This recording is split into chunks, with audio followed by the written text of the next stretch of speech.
Okay, so let's see, the top of page 805. Although during the year it is best to be moderate in displaying fine tableware, so remember the destruction of the Beis Hamikdash. Nevertheless, on the night of Pesach, it is good to set a table with as many beautiful things as are within your means. Even vessels not used for the meal should be placed on a table for elegant decor to symbolize freedom. And this means what it sounds like. You should have nice things on Pesach. Nice things at the table, nice dishes, nice finely set. Some people took out all sorts of silver implements, whatever they had. We'll make it look nice and to be a nice, fancy, appropriate holiday spirit holiday meal. We get to the seder plate. So how you arrange the seder plate? This is the most common custom. There are other customs. You take 3 matzahs, one on top of the other. Cover the matzahs. Some actually will put a covering in between the matzah. One matzah with a cover, another matzah with another cover. Your matzah. Whatever type of napkins or cloth you use, it has to be kosher for Pesach. And make like starched cloth can sometimes have chametz things in it, so have to look out for that. On top of the matzahs, some people have the tiered seder plate, where we'll insert the matzahs and the seder plate will be on top. Otherwise, you put the seder plate on top of the matzahs. If you can't actually get it, physically on top of the matzahs, next to the matzahs, you have the various items, and they're arranged in this sort of a circle. It's really like two, the nakuda segel, 2 segels, one on top of the other. So the first thing is going to be on the right side, the shank bone, the left side, the egg. Centered below them is one portion of maror. We said before that most people will take horseradish for that, but you could take either type of maror. It has to be fresh horseradish. Then you do another segel. So again, now below the maror, directly underneath the zroa, underneath the shank bone, you're going to have the charosas. On the side underneath the egg, you're going to have the carpass, which is the vegetable. Again, it could be parsley, celery, potato, onion, radish, any type of vegetable, anything that has brach of hadama. And then centered between them, below them, directly underneath the maror, is going to be a second portion of maror, which is going to be used for the karech. So you have 2 portions of maror because we need the maror twice during the seder. Generally speaking, the custom is not to put the salt water on the seder plate. You put the salt water somewhere else. There are people who do have the customs. There are other customs for arranging the seder, but this is probably the most common. What custom. The maror? Do you use 2 different types of maror? You have to use 2, right? For one. You have to have 2 portions of maror because you're going to eat the maror twice. But can it be the same? Can it be the same? It can be the same. You can put romaine lettuce in both places. You can put horseradish in both places. Most people, for whatever reason, put horseradish on the top portion and romaine lettuce at the bottom portion. There is no actual reason that needs to be done. That's just what a lot of times what people will do. Right. Okay. If you only had you only had horseradish, you definitely should go ahead and eat that for both of them. Right. You only wanted romaine lettuce, you only had romaine lettuce, eat romaine lettuce for both of them. That's just fine. The wine cups must be whole without any defect, thoroughly rinsed, and they must hold no less than a revius. So before a revius is going to be 3 or 3.3 ounces, and the more stringent opinion says that they would be 5 ounces. And the cup we said before again, the cup really should be full. So if you're going to have a larger cup, you still should fill that cup up. You can get by with just drinking the 3 ounces out of that, but you really should fill the cup to the top. There's a custom to wear a kittel at the seder. The kittel, now he says over here, the Kittel Shulchan Aruch, that a person who's in mourning aleinu should not wear a kittel. There are many customs that would hold that someone who is in mourning would still wear a kittel.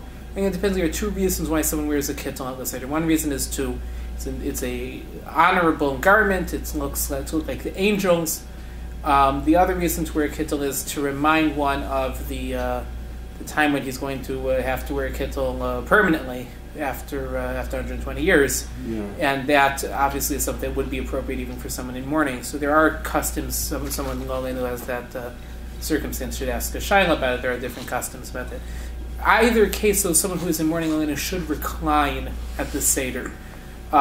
Should or should not? He should recline.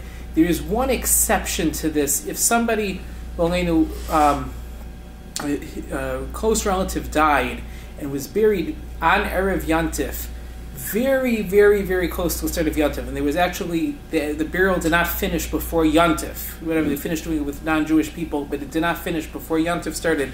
In that case, the person's Shiva never actually starts until before Yantif. If Shiva starts even for a few minutes before Yantif, then it finishes. It's over with Yantif. Yantif stops Shiva and ends Shiva. So if the Shiva never started, whatever, they were just, the burial finished through non-Jewish people. It's very rare that this would happen nowadays. I don't think anyone would schedule a funeral like that. But theoretically, if that were to take place, then the mourning had never started. So this person is technically still in Shiva. There's no Shiva observances on Yantif. And that would go throughout the 8 days of Pesach, but he would have to keep a full Shiva after Pesach was over in that case. The 7 days after Pesach. Technically be 6 days, but what would he do during Pesach? So on Pesach, again, he keeps all of the Yantif, right. but he's still he is technically within the parameters of Shiva, right. So in that case it's not appropriate that he should lean. Right. If he's having a seder in public with a lot of people who would be able to tell he's not leaning, then he would lean, because we don't do this person never do any type of mourning in public on Shabbos or Yantif. But if it would not be a public, it's a very rare circumstance that would take place. So generally speaking, though, the mourning, whatever type of mourning someone would be in Lo Aleinu at the time that Yantif comes in, stops. Shiva stops when Yantif comes in. If a person has finished Shiva and he's in Shloshim stops when Yantif comes in. So he's now no longer technically in mourning, so he should go ahead and recline. And certainly, in any case, the Hallel should be said at the Seder. The whole Seder is said. Whatever scenario the person is in, he goes through the whole Seder. He does everything. He would do everything that should be done in the Seder. Talking about reclining, he says, all men should recline. And we said before that reclining means actually leaning against something, not just doing this. You have to actually lean on something. Preferably, the head should also have some sort of a headrest, lean against the pillow. But certainly, the body should actually. So you can lean. This would be like leaning. You're supporting yourself, leaning on something. And he says over here, the exception: a son at his father's table does recline. A student who's at the house of his rabbi does not recline. Same thing goes if he's at the seder of one of the Gedolei Hador, one of the great Torah scholars in the generation. The person would not have to recline in those circumstances. Women, technically, the halacha is that women do have to recline at the seder. However, the custom, women have adopted the opinion, as I said before, that says that reclining was limited to the time of the Talmud, and that nowadays, when nobody actually eats a meal reclining, it's not necessary to recline. So women, practically speaking, generally do not recline. If they want to, they're more than welcome. But if you look in the Shulchan Aruch, it says women should recline. But women have adopted the opinion. The Ramah says women have adopted the opinion that does not make leaning mandatory nowadays, and therefore they, generally speaking, do not recline.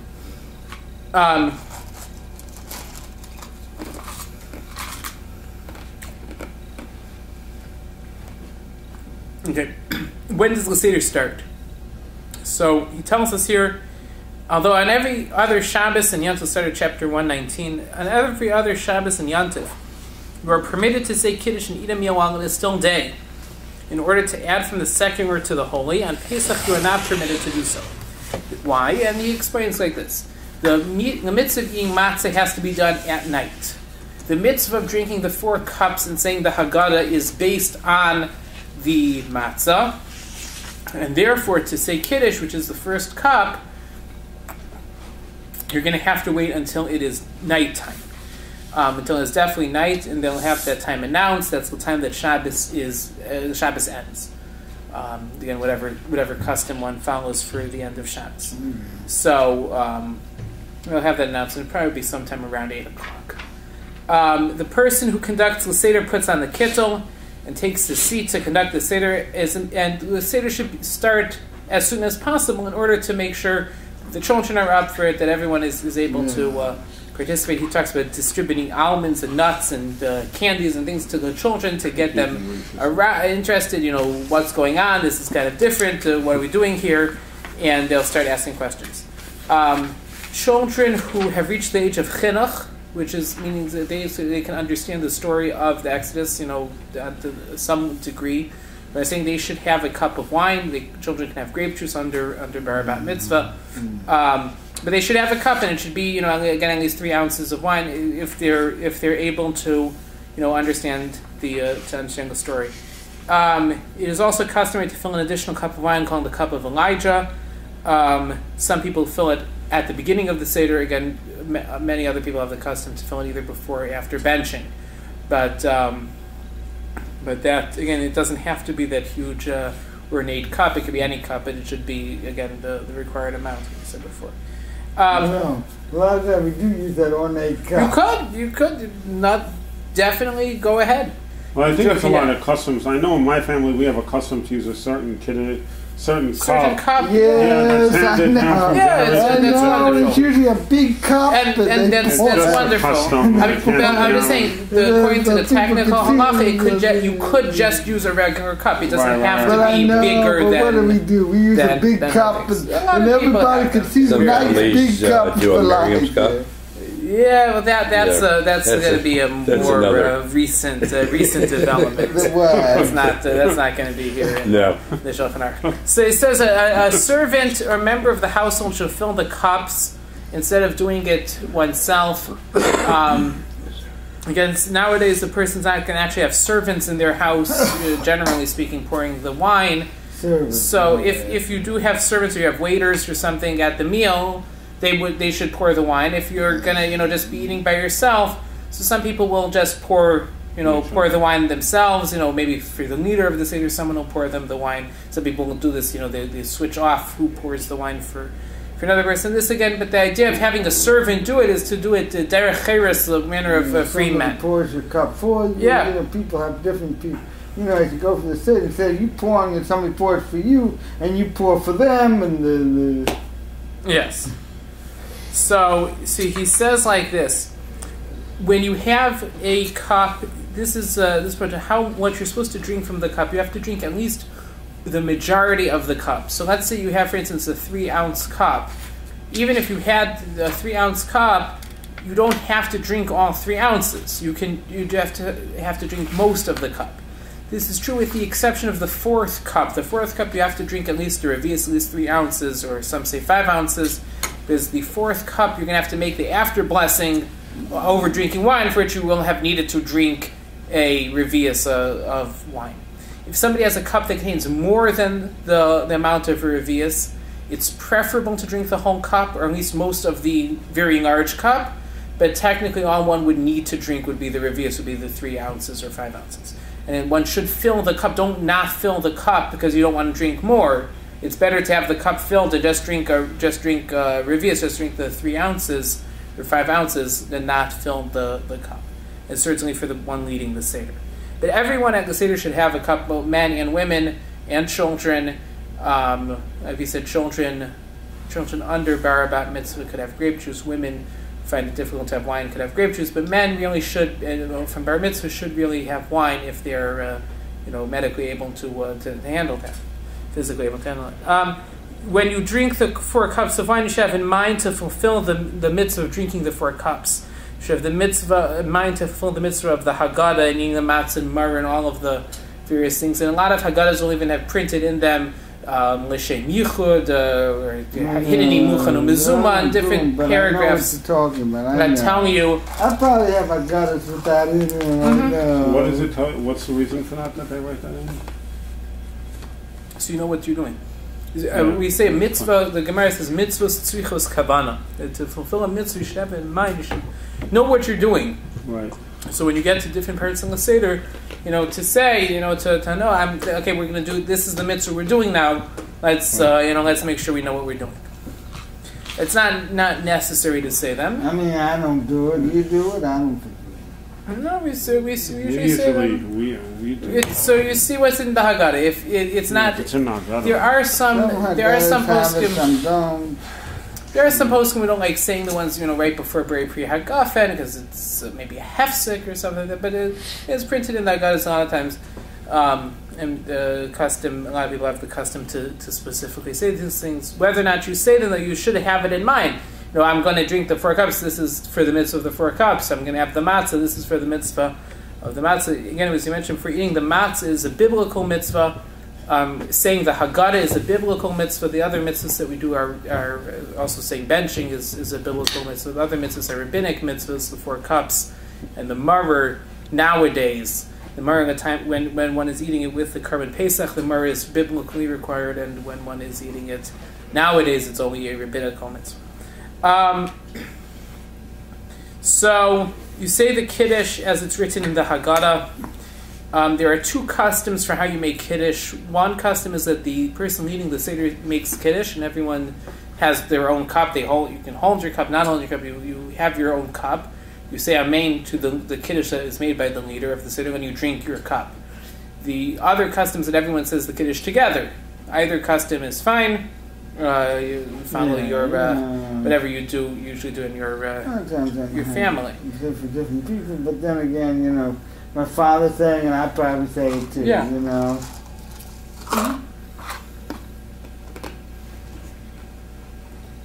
After kiddush, some people stand for kiddush. Other people sit for kiddush.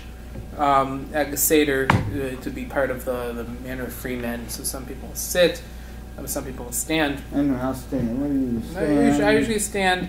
There are different customs about it. But the wine should be drunk definitely while reclining. If someone did not recline for the first cup, so men did not recline for the first cup, technically should drink another cup of wine. They should now pour a cup of wine and drink another cup of wine. If you had not had in mind that you were going to have anything to drink after the first cup, you not planning on having any drinks during the haggadah, technically you could. If you needed some water or something like that during the haggadah, you technically could have some water. If 4 cups of wine isn't enough for you and you needed some more wine, you technically could have some wine then. But if your intention had been that you're not going to be drinking anything after you've made kiddush, you're not planning to drink anything until you get to the second cup, so then you don't have to drink another cup if you forgot to lean.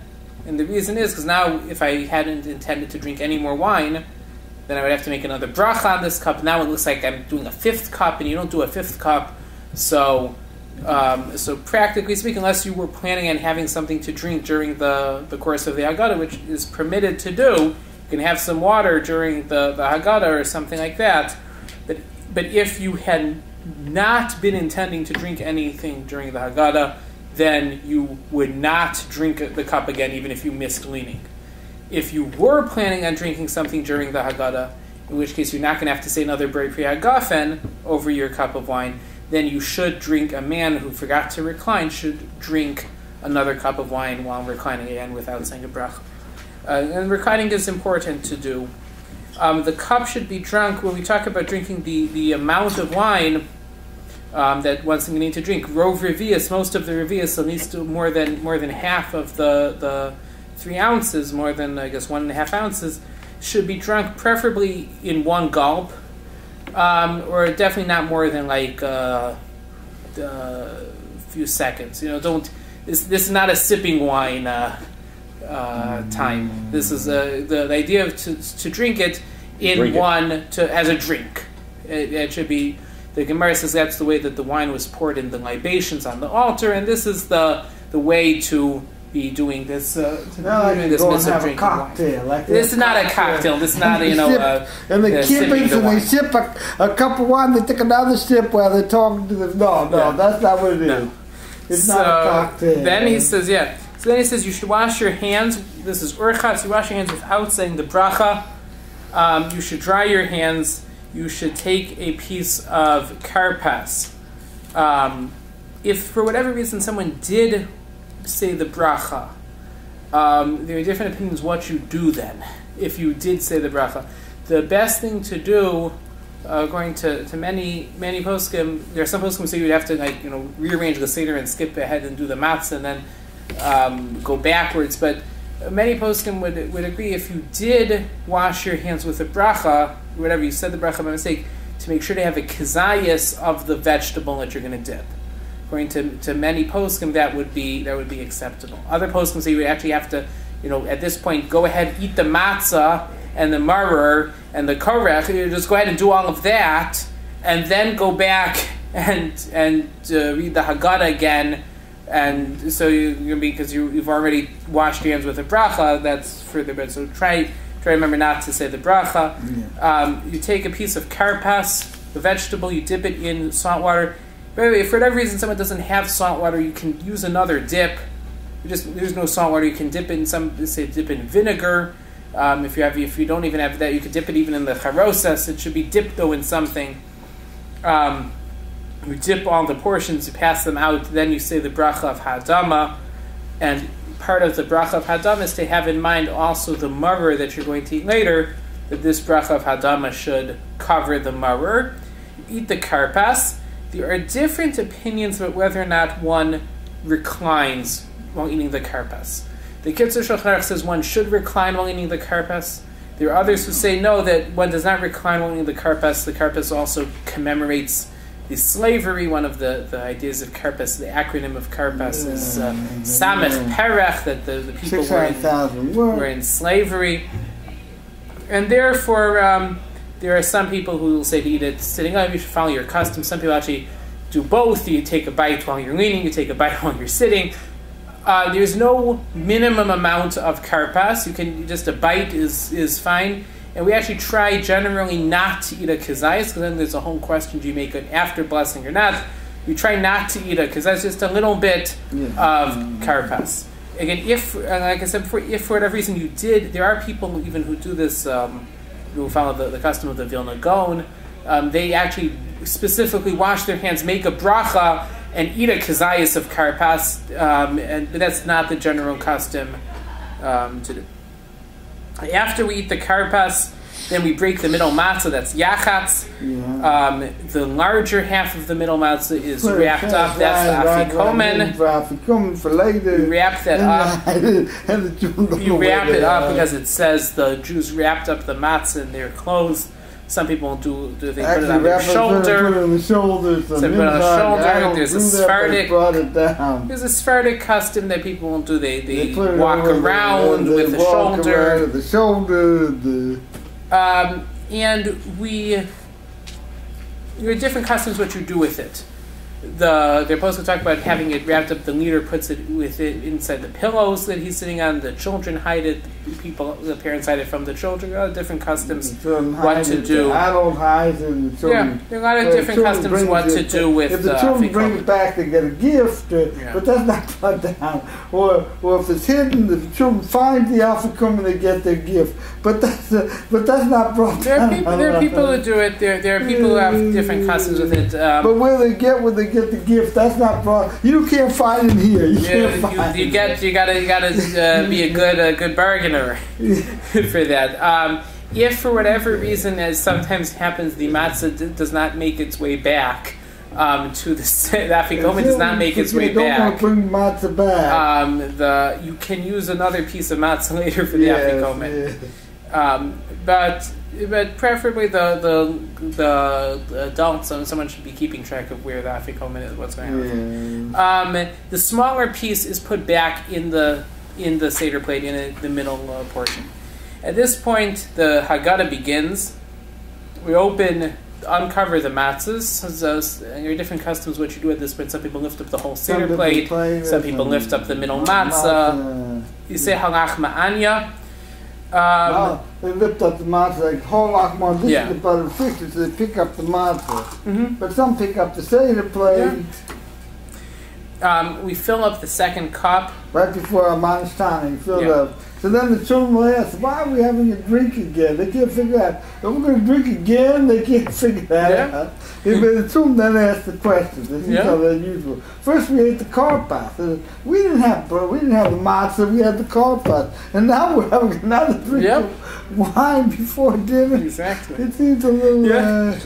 So you fill up the cup, you cover the matzah. At this point, some people remove the matzah, remove the seder plate, or move it aside. And bring it back after a child will ask, Manishtana.